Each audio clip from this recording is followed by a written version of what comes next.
नमस्कार, आप देख रहे हैं 4 PM बिहार और मैं हूं अभिषेक मिश्रा। कुढ़नी में बहुत खेल हो रहा है और कुढ़नी के खेल पर हमारी नजर बनी हुई है। वैसे कुढ़नी में जो खेल हो रहा है उसने भारतीय जनता पार्टी की हवा टाइट कर दी है। एक फिक्स मैच चल रहा है कुढ़नी में और उस फिक्स मैच की वजह से, उस मैच फिक्सिंग की वजह से, या यूं कहे कि उस अंदरूनी गठजोड़ की वजह से बीजेपी की हवा टाइट है और पटना से लेकर दिल्ली तक बीजेपी के कुनबे में खलबली है। खलबली की वजह यह है कि कुढ़नी का उपचुनाव बहुत महत्वपूर्ण है। हम आपको बार बार ये बता रहे हैं कि जब से, यानी 2-3 महीने पहले जब से जेडीयू और बीजेपी का गठबंधन टूटा अगस्त महीने में, उसके बाद से ये पहला उपचुनाव है जब बीजेपी और जेडीयू आमने सामने है। नीतीश कुमार से सामना है बीजेपी का और जाहिर तौर पर इसलिए महत्वपूर्ण है ये उपचुनाव।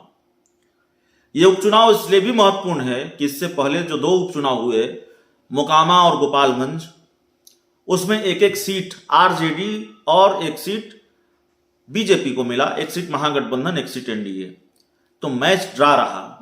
निगाह इस बात पर टिकी हुई है फाइनल कौन जीतेगा। इसलिए भी भारतीय जनता पार्टी और जेडीयू के लिए यह साख का सवाल है और ऐसे में ये खतरा महसूस होने लगे कि एक फिक्स मैच खेला जा रहा है और वो हार तय कर देगा, वो हार की ओर ले जा रहा है, तो जाहिर तौर पर खलबली तो मचेगी। तो ऐसी ही खलबली भारतीय जनता पार्टी के खेमे में है। पहेली की तरह आपको लग रहा होगा जब बार बार हम ये कह रहे हैं फिक्स मैच, किसके साथ और किसका फिक्स मैच, ये सवाल आपके जेहन में होगा। बता देते हैं, ज्यादातर दर्शक समझ भी गए होंगे।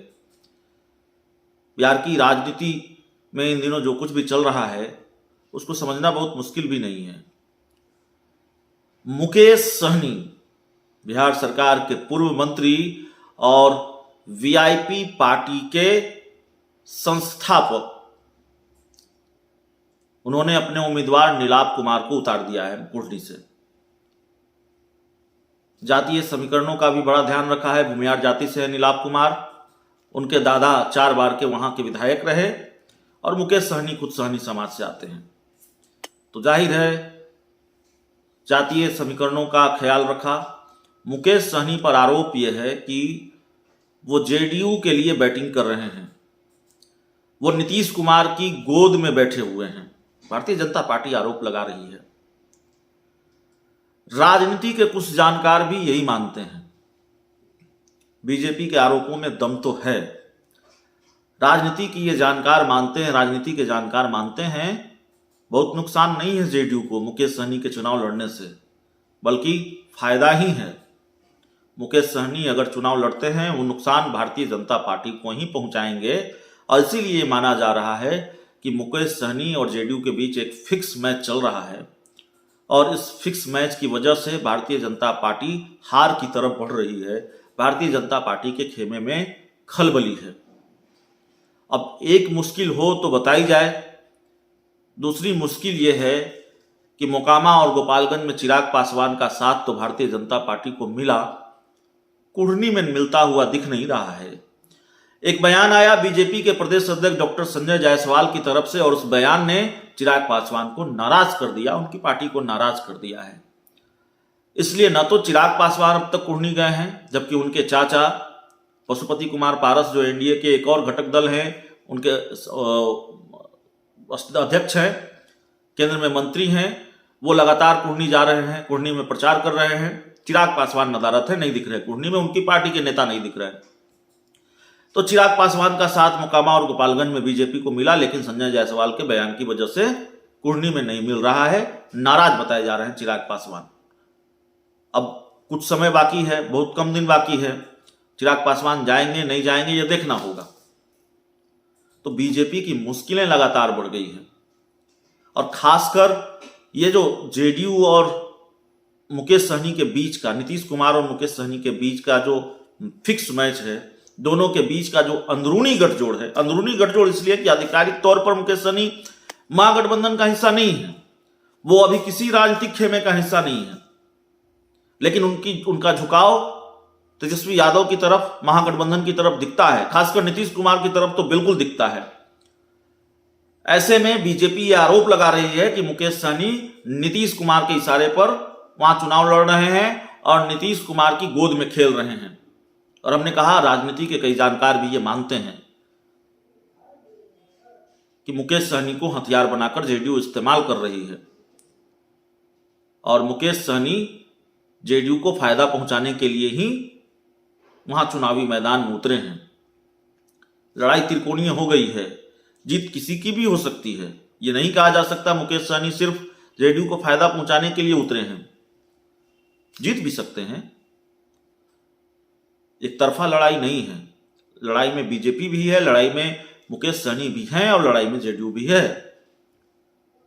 लेकिन मुकेश सहनी के मैदान में होने का फायदा जेडीयू को मिलेगा साफ तौर पर, और मुकेश सहनी के मैदान में होने का बड़ा नुकसान, बड़ा खामियाजा बीजेपी को उठाना पड़ेगा। और इसीलिए हाल के दिनों में मुकेश सहनी बीजेपी के निशाने पर रहे हैं। बीजेपी ने उनके खिलाफ मोर्चा खोल रखा है और मुकेश सहनी ने भी बीजेपी के खिलाफ मोर्चा खोल रखा है। तो एक वक्त पर जब जेडीयू बीजेपी का गठबंधन टूटा तो ये कयास लगने लगे कि चूंकि बीजेपी को अब नए सहयोगियों की जरूरत होगी, एक मजबूत सहयोगी, एक महत्वपूर्ण सहयोगी जेडीयू उनको छोड़कर चली गई है बीजेपी को, तो मुकेश सहनी की भी एंट्री हो सकती है, चिराग पासवान की भी एंट्री एनडीए में हो सकती है, ऐसे तमाम लोगों, आरसीपी सिंह की भी एंट्री एनडीए में हो सकती है। और इन सहयोगियों की जरूरत है भारतीय जनता पार्टी को। लेकिन चिराग पासवान को लेकर भी एक वक्त लगा कि एंट्री हो जाएगी, तकरीबन तय है, लेकिन कुंडली में जिस तरह से वो नदारत हैं उससे लग रहा है कहीं डील अटक तो नहीं गई है। दूसरा मामला मुकेश सहनी का है। मुकेश सहनी ने उम्मीदवार उतार दिए हैं और जाहिर तौर पर इसका बड़ा खामियाजा बीजेपी को भुगतना पड़ेगा। भारतीय जनता पार्टी के अंदर बहुत खलबली है, बीजेपी की टेंशन मुकेश सहनी ने बढ़ा दी है और खासकर भारतीय जनता पार्टी को जब ये भनक लगी है कि ये तो फिक्स मैच है, ये तो नीतीश कुमार के इशारे पर किया जा रहा है,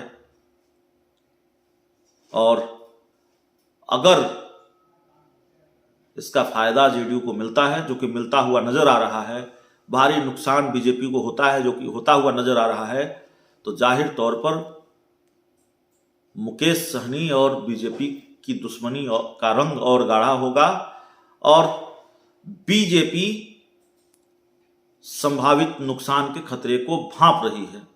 वो जान रही है मुकेश सहनी और नीतीश कुमार के अंदरूनी गठजोड़ का क्या नुकसान हो सकता है।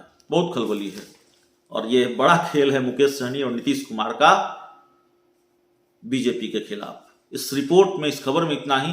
बहुत बहुत धन्यवाद।